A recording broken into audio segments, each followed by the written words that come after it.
Welcome back to the Breakdown with Luke. Today we're going to be diving into Lenovo's IdeaPad. Now this is a very nice over 15-inch laptop with a full keyboard or numerical pad. We'll talk about the slight catch there in a minute.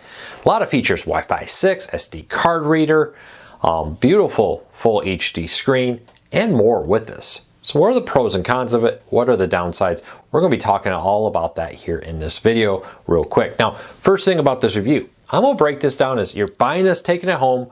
What will it do for you? What will it not do for you? If you're looking for specs and all kinds of different things or speed tests, we're not going to dive into this. I'm going to give you some practical use cases, what I would recommend this laptop be used for, what I would say this laptop is not really an ideal situation for. With that said though, let's dive into this and let you know what I think about it. A few disclaimers. This was not a review. I did buy it with my own money to be able to use. So keep that in mind. Second, pricing on this changes so rapidly. Hate to give you a price and have it be wrong. I'll put a link to it in the show notes and in the first pinned comment down below. With that said, let's dive into it. So lots of ports on this. Full SD card reader, full USB on this side. On the other side, I love it. HDMI still on this, which is really nice. If you want to have a second monitor or do office work or connect this to the TV. Another USB-C, USB, and a power headphone jack with it. Beyond that, not a whole lot to say. It's a very basic gray design with some ventilation ports at the bottom. Let's take a look at everything that came with this. I'm going to talk about some important catches with this. Now, there are a lot of RAM on this. Very nice internal storage, a full terabyte SSD for very rapid. Tons of room to store photos and family videos and the like with this. Now, this is not a gaming PC, and I would say it's not even meant for heavy video editing, but this is a very nice PC for regular everyday use to be able to edit your photos, check Facebook, do the banking work, write documents, do basic school and work functions with this. The second the HDMI port out of it for a second monitor is very nice to make this a very powerful productivity machine to get work done around the house and around the office. Now with this, again, the processor is going to be the big holdup here. It's a slower 2-core processor. It's not a massive processor out there like you see some on the market right now. With that though, you're not paying the price of a high, end processor for a video game or higher graphics card.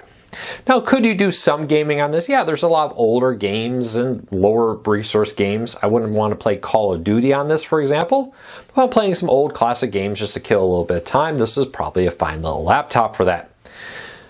What I think this laptop is best for, though, is for people who want a big screen, a nice sized keyboard to work in Excel, write documents in Word, check Facebook, do your bank account information.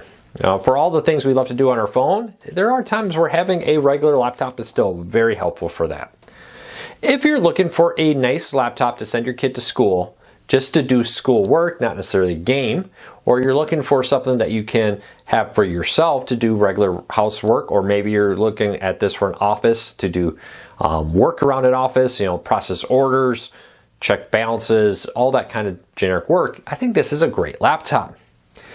If you set your expectation at that level, that hey, I'm buying a laptop for surfing the web, paying bills, Word, Excel, PowerPoint, that kind of stuff, you're going to be very happy. If you come in here thinking I'm going to push the limits and do some advanced gaming here, I think you're going to be very disappointed with this. Now, with that, it's a sub $500 laptop with a full-size screen and keyboard.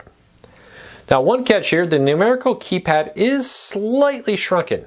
I showed it in the video. The regular keypad's full size.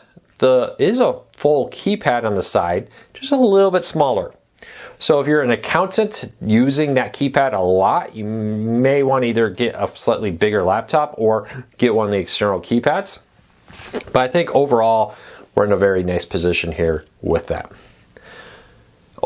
Final note here. Battery life, excellent. Several hours of battery. Not quite as good as Chromebooks or other things. The processor does very well. It gives me several hours of battery life. But under heavy use, it's going to struggle a little bit. Now, battery life is always calculated at about 50% brightest. If you go higher, it's going to shrink. If you go down, it's going to last a little bit longer. I'm going to give this 2 thumbs up. As a work PC, a basic home PC, and a school PC, awesome. As a gaming PC, not recommended. So with that said, go into it with an open mind here and a clear expectation of what you're expecting to get from it. Well, I hope this answers all your questions. If it didn't, leave me a comment, let me know. I'll love to hear from you. We'll be back again soon with another review.